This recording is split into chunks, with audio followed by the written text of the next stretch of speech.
Olha, essa é a pergunta da vez. E não vale $1 milhão para tê-la.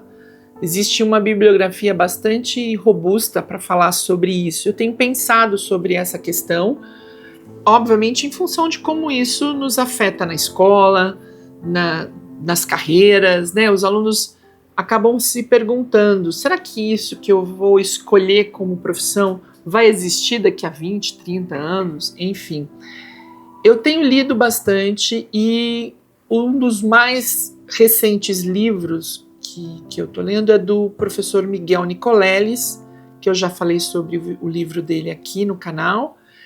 E existe uma questão, uma resposta que o professor Nicoleles dá para essa pergunta, que é a seguinte: a inteligência, ela é o resultado de um organismo. A inteligência, ela não existe fora de um organismo. Ela precisa de uma realidade material, orgânica, para poder aparecer.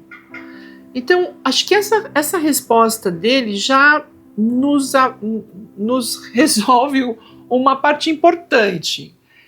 Não existe pensamento na máquina. O que existe é uma compilação de dados, que obviamente é bastante rápida, vertiginosa, os bancos de dados são gigantescos. Mas a inteligência artificial, ela não faz perguntas, ela nos dá respostas.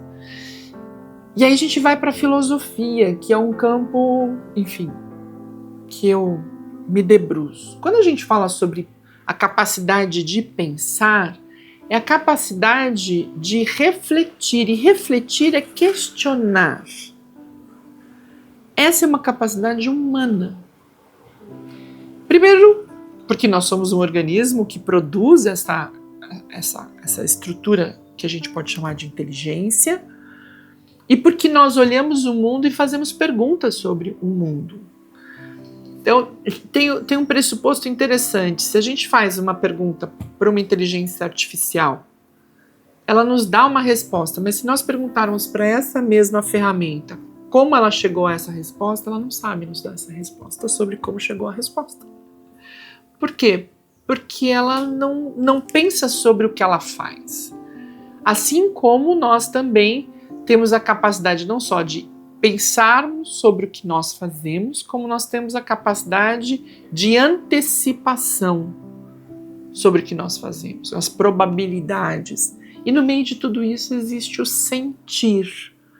O sentir, ele não vem desconectado do pensar. Esse é um outro problema que os últimos séculos trazem. Nós criamos uma visão equivocada de que pensar está apenas no campo lógico-racional e que o sentir não faz parte desse pensar. O professor Nicoleles fala sobre isso numa das entrevistas que eu assisti. Ele fala, nós temos uma plasticidade orgânica e abstrata de dar essas respostas, de construir essas respostas, e isso passa pelo sentir. Tem um livro muito bacana que eu tenho aqui, deixa eu ver se eu acho ele aqui para a gente poder ver. Mas ele vai falar... Posso virar? Aqui, achei. Esse livro é sensacional. Um catatauzão. Os Anjos Bons da Nossa Natureza. Que vai falar como que nós chegamos como espécie até aqui, efetivamente através da capacidade de cuidar uns dos outros. Ele não fala só sobre isso aqui, ele fala de outros aspectos, mas a gente precisa entender que a nossa espécie só conseguiu vencer as adversidades porque a gente construiu coletivamente essas respostas.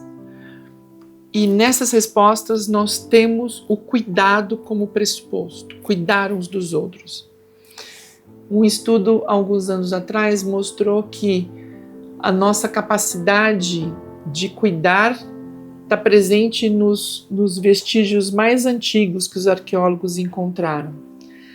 Uma professora nos Estados Unidos foi questionada na sala de aula dela sobre qual seria o artefato que mostraria, né, a partir daquele ponto os seres humanos construíram a sociedade, né?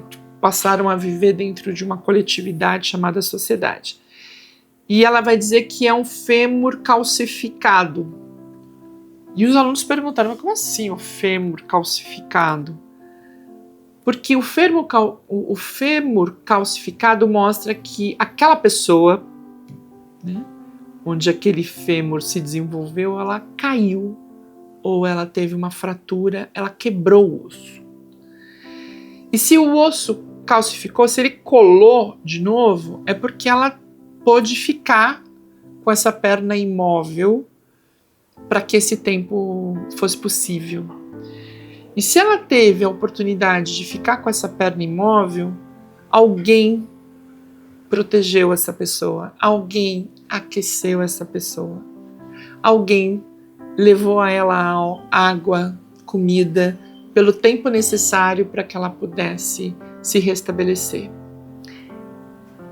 É esse o cuidado que vai fazer a humanidade chegar até aqui.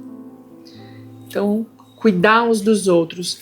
A inteligência artificial, ela é uma ferramenta, ela não tem essa autonomia e esta complexidade de dados, porque os dados que ela tem são dados ali colocados a partir de um algoritmo, né? Já tem um humano atrás de todas aquelas respostas, né? Existem os humanos parametrizando. Então, essa é pelo menos a médio prazo, é uma situação que a gente não pode ter medo da ferramenta, mas a gente tem que entender a grandiosidade de quem a gente é como espécie, para entender que isso é o resultado da nossa inteligência e não a nossa sujeição a essa ferramenta. Há uns bons 30 anos atrás, quando os computadores passaram a ocupar um espaço no ambiente de trabalho, nas profissões, eu me lembro de pessoas que se recusavam a aprender a usar computador porque achavam que o computador ia tirar delas a vaga de trabalho.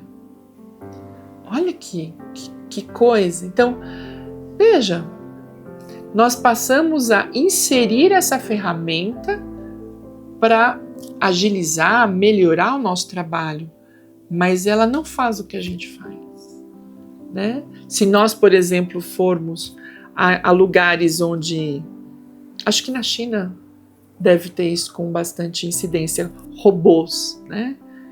E a gente precisa do humano ali, né? Por mais que exista uma inteligência que resolva as coisas de forma mais prática, né? Limpe a casa, varra aquilo ou aquilo outro. Mas a nossa capacidade de pensar, sentir, prever e criar, acho que esse é o ponto fundamental. A nossa grandiosidade está naquilo que a gente é capaz de criar. E a gente cria até mesmo uma ferramenta, mas essa criatividade não é.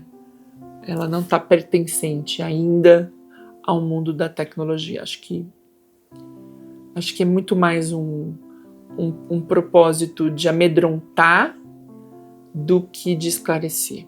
Então, quanto mais as pessoas tiverem essa ideia de que é uma ferramenta que vai ser melhor do que eu, que vai pensar melhor do que eu penso, que vai criar, que vai mandar em mim, isso coloca as pessoas numa condição de acuadas, né, amedrontadas.